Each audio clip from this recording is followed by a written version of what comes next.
ભાવનગરમાં હવે વેપારીઓને ધંધો કરવો મુશ્કેલ।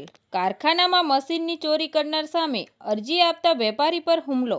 ભાવનગર શહેરના પ્રભુદાસ તળાવ વિસ્તારમાં દોરડા બનાવવાનો વ્યવસાય કરતા ભૂરાભાઈ વિનુભાઈ રાઠોડ નામના આધેડ નવી જોગીવાડ પ્રભુદાસ ચોક પાસેથી પસાર થઈ રહ્યા હતા ત્યારે અલ્પેશ બળદેવભાઈ જીવાભાઈ બારૈયા અને યોગેશ બારૈયા નામના શખ્સોએ પાઇપ અને ધોકા વડે હુમલો કર્યો હતો।